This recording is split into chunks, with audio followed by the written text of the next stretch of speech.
শুভেচ্ছা সকালেও দুপুরবেলাও জানিয়েছি, বিকেলবেলা আপনারা জানাতে এলাম যে গতকালকে আমাদের এনএসএ অজিত দোভাল তিনি তারেক রহমানকে যে ফোনটি করেছিলেন, সেই ফোনের পর কি কি ঘটনা ঘটেছে। আজকে সকালবেলা 10টা 10:30 নাগাদ মির্জা ফখরুল গিয়েছিলেন যমুনাতে একটা ফুলের তোড়া নিয়ে, মানে বুকে নিয়ে তিনি গিয়েছিলেন ঈদের শুভেচ্ছা জানাতে প্রধানমন্ত্রী তারেক রহমানকে। তারেক রহমান শুভেচ্ছা বিনিময় করেছেন এবং প্রীতি ভালোবাসার কথা বলেছেন। বলার পর তিনি মিষ্টি মিষ্টি করে একটা ছোট্ট বার্তা দিয়েছেন। বার্তাটা হচ্ছে যে আপনি যে কথাটা বলেছেন না, এই কথাগুলো আপনি আর বলবেন না। আপনি এক কাজ করুন, আপনি মিডিয়াকে ডেকে আপনি তাদেরকে বলুন যে আপনার যে কথাগুলো আপনি বলেছিলেন আওয়ামী লীগ সম্পর্কে, সেই কথাগুলো আপনার ব্যক্তিগত মতামত, এটা দলের মতামত নয়।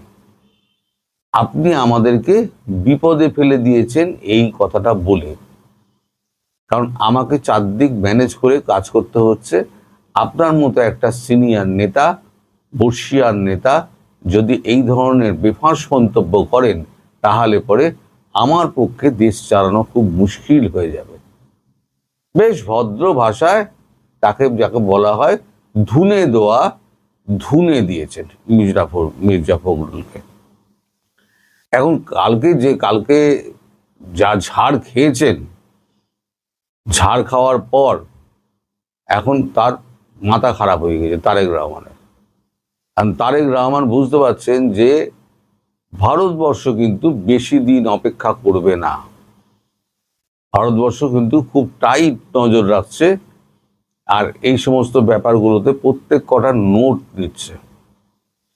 এদিকে আপনাদের ওখানে একটা ঘটনা ঘটেছে, সেটা হচ্ছে আপনাদের যে পররাষ্ট্রমন্ত্রী খলিলুর রহমান, তিনি নাকি জয়শঙ্করের সঙ্গে দেখা করবেন। কিন্তু হিন্দুস্তান টাইমস আজকে লিখেছে এবং আমার কাছেও খবর আছে যে জয়শঙ্করজি এখনো পর্যন্ত কোনো টাইম কনফার্ম করেননি। তিনি কিন্তু একবারও বলেননি যে আমি দেখা করব না বা আমি দেখা করব, এ কথা তিনি একবারও বলেননি। ফলে এই যে খবরগুলো রটে বেড়াচ্ছে, তিনি আছেন এখন নিউ ইয়র্কে, তার ইচ্ছে হচ্ছে দিল্লি হয়ে মানে ঢাকায় ফিরে আসা। সেটা তিনি ঢাকাকে জানিয়েছেন, মানে তারেক রহমানকে জানিয়েছেন। দিল্লিতে তার কাউন্টার পার্ট, তার সঙ্গে বিদেশ সচিব বিক্রম মিস্ত্রি, তার সঙ্গে কথাবার্তা হচ্ছে। পররাষ্ট্রমন্ত্রী হলে কি হবে, জয়শঙ্করের সঙ্গে তো ডাইরেক্ট কথা বলতে পারবেন না, আমাদের বিক্রম মিস্ত্রি অবধি পৌঁছাতে হবে, নইলে পরে রণদীপ জয়সওয়াল, এই দুজনই আছে পররাষ্ট্র বিষয়ক ব্যাপারে যদি কথা বলতে হয় তাদের সঙ্গে কথা বলতে হবে। উনি বিক্রম মিস্ত্রির সঙ্গে কথা বলেছেন।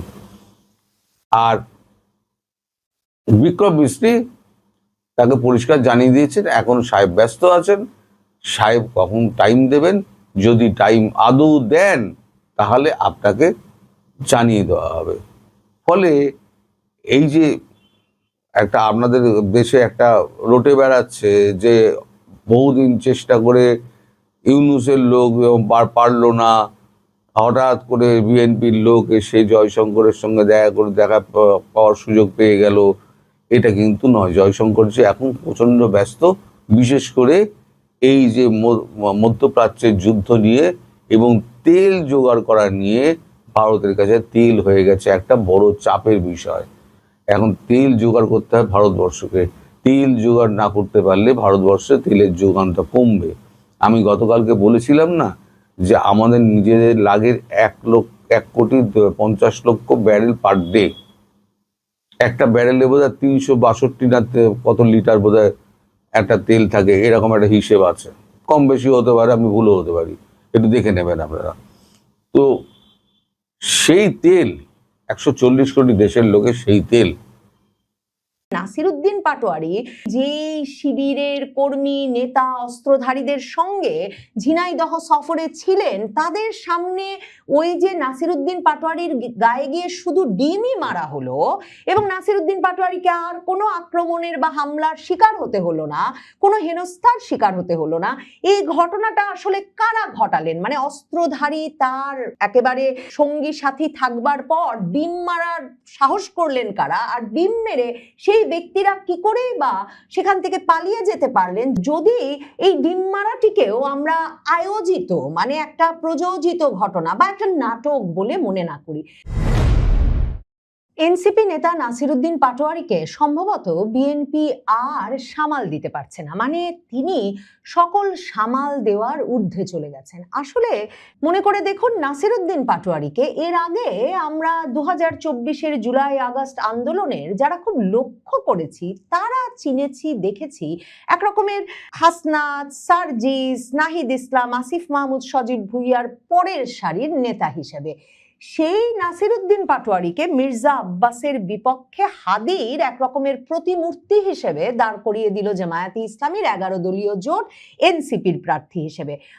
হাদির যখন সারা বাংলাদেশে বীরোচিত সম্বর্ধনায় জানাজা হলো, দাফন হলো এবং সারা বাংলাদেশে অবিসংবাদিত বিপ্লবী নেতা হিসেবে, সাহসী নেতা হিসেবে এক বাক্যে হাদিকে পরিচয় করিয়ে দেওয়া হলো, কারণ তিনি তালেববর্ষ দিয়ে একটা উচ্চারণ অযোগ্য শব্দকে বাংলাদেশের রাজনীতির মূল ধারায় নিয়ে এসেছেন। তো সেহেন একটা অবদান রাখা নেতা যখন আদর্শ নাসিরুদ্দিন পাটোয়ারির সামনে, তখন ঢাকা 8 আসনের নির্বাচনী প্রচারণায় নেমেই নাসিরুদ্দিন পাটোয়ারির ভয়াবহ সব অপমানজনক মন্তব্য, বিএনপির একেবারে শীর্ষ নেতা তারেক রহমান থেকে শুরু করে বিশেষভাবে আক্রমণের শিকার হতে থাকলেন তার রাজনৈতিক প্রতিপক্ষ, নির্বাচনে তার প্রতিদ্বন্দ্বী বিএনপির বর্ষিয়ান নেতা মির্জা আব্বাস। মির্জা আব্বাসকে এরপর পুরো নির্বাচনী প্রচারণার সময়ে এমন সব অপমানজনক কথা বলে হাস্যরসের সৃষ্টি করে নাসিরুদ্দিন পাটোয়ারি সারা বাংলাদেশে ব্যাপক জনপ্রিয়তা পেলেন, সামাজিক মাধ্যমে ভাইরালের পর ভাইরাল কন্টেন্ট জোগাড় করতে থাকলেন, যে নাসিরুদ্দিন পাটোয়ারিও বাংলাদেশের এক জাতীয় নেতায় পরিণত হলেন। শেষ পর্যন্ত মির্জা আব্বাস নির্বাচনে তাকে হারালেন বটে, কিন্তু নাসিরুদ্দিন পাটোয়ারির বাক্যবাণে নাসিরুদ্দিন পাটোয়ারি একদিকে বাংলাদেশের জাতীয় নেতা যেমন হলেন, তিনি বুঝলেন রাজনীতির শীর্ষে থাকতে এবং সারা বাংলাদেশ জুড়ে অসম্ভব জনপ্রিয় হয়ে উঠতে বাংলাদেশে এখন অশ্লীল কথা বলা, বাজে কৌতুক করা এবং বিশেষভাবে কোনো মানে নিয়ম নীতি, বয়স, অবস্থান এসবের তোয়াক্কা না করে প্রতিপক্ষ রাজনৈতিক দলকে যাচ্ছে তাই অপমান করার একটা ভীষণ মৌসুম চলে এসেছে। মানে সবাই এটাকে ভীষণ অ্যাপ্রিসিয়েট করছে, ছেলে বুড়ো সবাই খুব ভালো মনে করছে, সাহসী মনে করছে যখন কোনো তরুণ রাজনীতিবিদ ইচ্ছা মতো গালিগালাজ করতে পারছেন।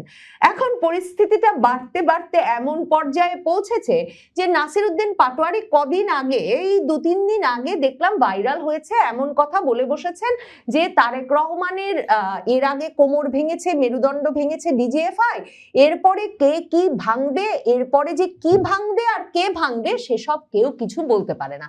এ নিয়ে বিএনপির সমর্থক নেতা কর্মীদের নানা জনের মধ্যে এবং অঙ্গ সংগঠন সমূহের নেতা কর্মী সমর্থকরা ক্ষোভ প্রকাশ করে ফেসবুকে স্ট্যাটাস লিখছিলেন। তারা বলছিলেন বিএনপি অহিংস রাজনীতি আর কতদিন করবে, নাসিরুদ্দিন পাটোয়ারির বাড়াবাড়ি আর কতদিন সহ্য করবে। বিএনপি যে চরম পর্যায়ে সহ্য করবে তার নমুনা হচ্ছে এই নাসিরুদ্দিন পাটোয়ারির বাক্যবান এবং অপমানের মুখে বর্ষিয়ান নেতা মির্জা আব্বাস অসুস্থ হয়ে দীর্ঘ সময় ধরে কিন্তু বিদেশে চিকিৎসাধীন আছেন, মানে প্রায় মৃত্যুশয্যা থেকে মির্জা আব্বাস ফিরে এসেছেন।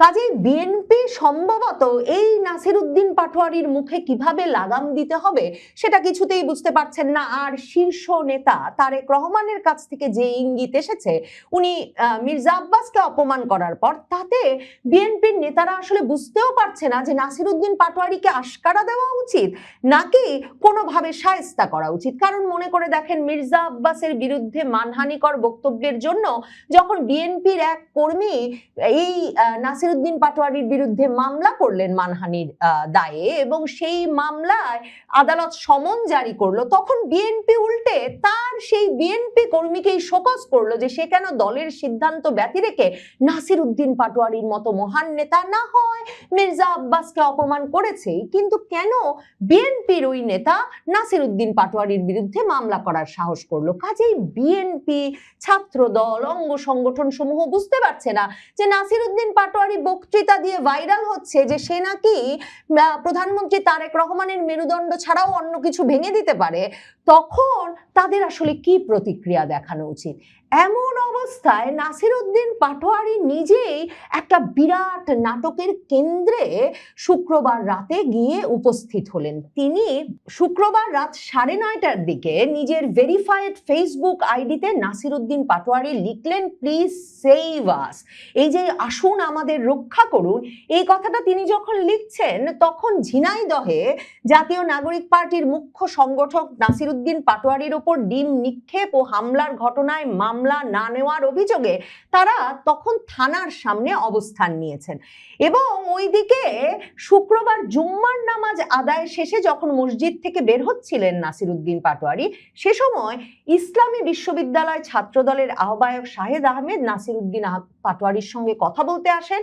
কথা বলার এক পর্যায়ে ছাত্রদল নেতা শাহেদ আহমেদের পেছন দিক থেকে কিছু যুবক নাসিরউদ্দিন পাটোয়ারিকে লক্ষ্য করে ডিম নিক্ষেপ করে। এ সময় উভয় পক্ষের মধ্যে হাতাহাতি মারামারির ঘটনা ঘটে। এতে এনসিপির কয়েকজন স্থানীয় কর্মী আহত হন। ঘটনার পর এনসিপির নেতৃবৃন্দ বিক্ষোভ করেন। হামলার ঘটনায় লিখিত অভিযোগ দায়ের করতে ঝিনাইদহ সদর থানায় অবস্থান নেন। এরপর তারা বলেন যে মামলা নিচ্ছে না পুলিশ, অনেক নাটক করেন। ক্লিপের পর ক্লিপে ফেসবুক সয়লাভ হয়ে যায় এবং এ সময় এনসিপি, বৈষম্য বিরোধী ছাত্র আন্দোলন ও জামায়াত শিবিরের নেতাকর্মীরা থানার বাইরে অবস্থান নেন আর নাসিরউদ্দিন পাটোয়ারি পোস্ট দেন যে প্লিজ সেভ আস। কিন্তু ছাত্র দলের আহ্বায়ক শাহেদ আহমেদ গণমাধ্যমকে বলেছেন যে নাসিরউদ্দিন পাটোয়ারি বিভিন্ন জেলায় সফরে গিয়ে বিএনপি নেতৃবৃন্দকে নিয়ে নানা কুরুচিপূর্ণ বক্তব্য দিচ্ছেন। তিনি ঝিনাইদহ সফরে এলে আমি তার সঙ্গে সাক্ষাৎ করে কুরুচিপূর্ণ বক্তব্য না দেওয়ার বিষয়ে আলোচনা করতে যাই। এ সময় স্থানীয় বিক্ষুব্ধ জনতা ডিম নিক্ষেপ করে। মারামারি বা ডিম নিক্ষেপের সঙ্গে আমাদের কোনো সম্পর্ক নেই এবং ছাত্রদল উল্টো তাদের বিরুদ্ধে মিথ্যা অভিযোগের প্রতিবাদে বিক্ষোভ করেছে ঝিনাইদহে। এবং সেই বিক্ষোভ সমাবেশে ছাত্রদলের নেতাকর্মীরা বলেন যে কে বা কারা ডিম নিক্ষেপ করেছে, হামলা করেছে তা তাদের জানা নাই, অথচ ছাত্র দলকে দোষ দেওয়া হচ্ছে। আর ওইদিকে আসিফ মাহমুদ সজীব ভুইয়া 2024-এর জুলাই আগস্ট আন্দোলনের আরেক বীর নেতা, তিনি প্রচন্ড ক্ষেপে গেছেন। মানে এনসিপির নেতারা তো সকলে ফেসবুকে স্ট্যাটাস দিতে থাকলেন যে কত বড় সাহস, নাসিরউদ্দিন পাটোয়ারি গালাগালি করলেই কি তাকে ডিম মারা যায়, আর ডিম মেরেছে মানেই তারা সিদ্ধান্তে পৌঁছলেন যে এটা নিশ্চয়ই বিএনপি এবং ছাত্রদলের নেতাকর্মীদের কাজ। এবং যেই আসিফ মাহমুদ সজীব ভুইয়া ইউনূস আমলে উপদেষ্টা ছিলেন, আপনাদের মনে থাকবে, AK-47-এর গুলি নিয়ে তিনি আন্তর্জাতিক বিমানবন্দর দিয়ে, শাহজালাল বিমানবন্দর দিয়ে তুরস্কের পথে রওনা হয়েছিলেন। শেষ সিকিউরিটিতে ধরা পড়লেন, বললেন নিজের এবং পরিবারের নিরাপত্তার জন্য AK-47 বাড়িতে রাখছেন। ওইদিকে মনে করে দেখেন, তিনি হচ্ছেন সেই নেতা আসিফ মাহমুদ সজীব ভুইয়া যিনি কিনা বলেছিলেন যে 6ই আগস্ট থেকে সশস্ত্র যুদ্ধে শেখ হাসিনার বিরুদ্ধে যাওয়ার জন্য তাদের সর্বরকম প্রস্তুতি ছিলেন। এখন তিনি বলছেন যে যদি ভায়োলেন্সের পথ তারেক রহমানের দল আর সরকার বেছে নেয়, ভায়োলেন্স চাইলে আমাদের থেকে কেউ বেশি পারবে না। জুলাই অভ্যুত্থানে আমরা সেটা দেখিয়ে দিয়েছি। এবং তিনি এই যে মুখ্য সমন্বয়ক নাসিরউদ্দিন পাটোয়ারির উপর হামলা, মানে ডিম নিক্ষেপ হয়েছে, সেই ঘটনাদের জড়িতদের গ্রেফতারের দাবি জানিয়ে বলেন, মানে ওই রাতের মধ্যেই গ্রেফতার করতে হবে এই দাবি জানিয়ে বলেন যে আমাদের সঙ্গে যদি বিরোধী দল থেকে বারবার সদিচ্ছা দেখানো হলেও সরকারি দল ভায়োলেন্স চাচ্ছে, আমাদের রক্ত গরম এবং বয়স কম হলেও আমরা বুঝি কখন কি করতে হবে, কখন দেশ গড়ার দিকে কাজ করতে হবে। কিন্তু যদি সরকারি দল ভায়োলেন্স চায়, সেটাকেই একমাত্র রাজনৈতিক হাতিয়ার হিসেবে নিতে চায়, তাহলে এটা যে আমাদের থেকে বেশি কেউ পারবে না, সেটা 2024 সালের গণ অভ্যুত্থানে আমরা দেখিয়ে দিয়েছি।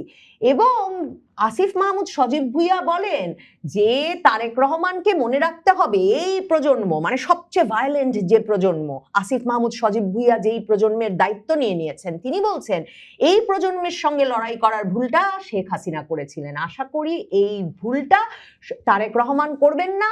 আমাদের সহযোদ্ধাদের ওপর যারা হামলা করেছেন, ভিডিও ফুটেজ ও ছবিতে সবার পরিচয় এসেছে, আজ রাতের মধ্যে তাদেরকে অবশ্যই গ্রেফতার করতে হবে। ওদিকে ছাত্র দলের সাধারণ সম্পাদক নাসির উদ্দিন নাসির, তিনিও ভিডিও ফুটেজ ছবি দেখেছেন এবং ছবি দেখে ছাত্র দলের এই নেতা দাবি করছেন যে নাসির উদ্দিন পাটোয়ারির সঙ্গে থাকা দুজন শিবিরের সন্ত্রাসী, ছাত্র শিবিরের সন্ত্রাসী, তার ভাষায় নাসির উদ্দিন নাসিরের ভেরিফাইড ফেসবুক আইডি থেকে দেওয়া পোস্টে তিনি বলছেন যে পাটোয়ারির সঙ্গে থাকা দুজন শিবিরের সন্ত্রাসী সাধারণ জনতার উদ্দেশ্যে গুলি করার চেষ্টা করেছে। এবং তিনি লিখছেন যে গণ অভ্যুত্থান পরবর্তী সময়ে বাংলাদেশের রাজনীতিতে সবচেয়ে বিতর্কিত, সমালোচিত, মব ও সংঘাত উস্কে দেওয়া ব্যক্তি নাসির উদ্দিন পাটোয়ারি আজও ঝিনাইদহ গিয়েছিলেন মব করার উদ্দেশ্যে, কিন্তু সেখানে সাধারণ জনতা আজ নাসির উদ্দিন পাটোয়ারিকে ডিম নিক্ষেপ করে। এ সময় নাসির উদ্দিন পাটোয়ারির সঙ্গে থাকা সন্ত্রাসীরা সাধারণ জনতাকে উদ্দেশ্য করে গুলি করার চেষ্টা করে। পোস্টে তিনি অস্ত্রধারী দুই ব্যক্তির পরিচয়ও প্রকাশ করেছেন। তার ভাষ্য অনুযায়ী অস্ত্রধারী দুজন হচ্ছেন শিবিরের সন্ত্রাসী, একজন হচ্ছেন সিয়ামউদ্দিন তুর্য, যেই ছবিও সামাজিক যোগাযোগ মাধ্যমেও ভাইরাল হয়েছেন যারা এই ডিম খাওয়ার ঘটনা ফলো করছেন। সিয়ামউদ্দিন তুর্য পাঞ্জাবি পরা ব্যক্তি, তার বাবা স্থানীয় জামায়াত নেতা সল্টু মাস্টার, যিনি বদরগঞ্জ মাদ্রাসার শিক্ষক, তাদের বাড়ি ঝিনাইদহের মাস্টারপাড়া কোটপাড়া এলাকায়। আর দ্বিতীয়জন হচ্ছেন টি শার্ট পরা আশিক, তার বাবা মৃত বাদশাহ, তিনি ঝিনাইদহের কাষ্ট সাগরা গ্রামের বাসিন্দা এবং শিবিরের একজন নেতা। এখন ছাত্র দলের এই শীর্ষ নেতা ঝিনাইদহের স্থানীয় পুলিশ প্রশাসনের প্রতি আহ্বান জানিয়ে বলেছেন প্রকাশ্য স্থানে অস্ত্র প্রদর্শনকারী এই দুই ব্যক্তিকে অনতি বিলম্বে গ্রেফতার করে আইনের আওতায় আনতে হবে। কাজেই বলা মুশকিল যে নাসির উদ্দিন পাটোয়ারি যে শিবিরের কর্মী, নেতা, অস্ত্রধারীদের সঙ্গে ঝিনাইদহ সফরে ছিলেন, তাদের সামনে ওই যে নাসির উদ্দিন পাটোয়ারির গায়ে গিয়ে শুধু ডিমই মারা হলো এবং নাসির উদ্দিন পাটোয়ারিকে আর কোনো আক্রমণের বা হামলার শিকার হতে হলো না, কোনো হেনস্থার শিকার হতে হলো না। এই ঘটনাটা আসলে কারা ঘটালেন? মানে অস্ত্রধারী তার একেবারে সঙ্গী সাথী থাকবার পর ডিম মারার সাহস করলেন কারা? আর ডিম মেরে সেই ব্যক্তিরা কি করেই বা সেখান থেকে পালিয়ে যেতে পারলেন, যদি এই ডিম মারাটিকেও আমরা আয়োজিত, মানে একটা প্রযোজিত ঘটনা বা একটা নাটক বলে মনে না করি? নাসির উদ্দিন পাটোয়ারি যে ক্রমাগত অপ্রতিরোধ্য হয়ে উঠছেন তার বেফাঁস মন্তব্যে, তা নিশ্চিত। তবে বিএনপি নিশ্চয়ই জানে ডিম মেরে নাসির উদ্দিন পাটোয়ারির মুখ বন্ধ করা যাবে না।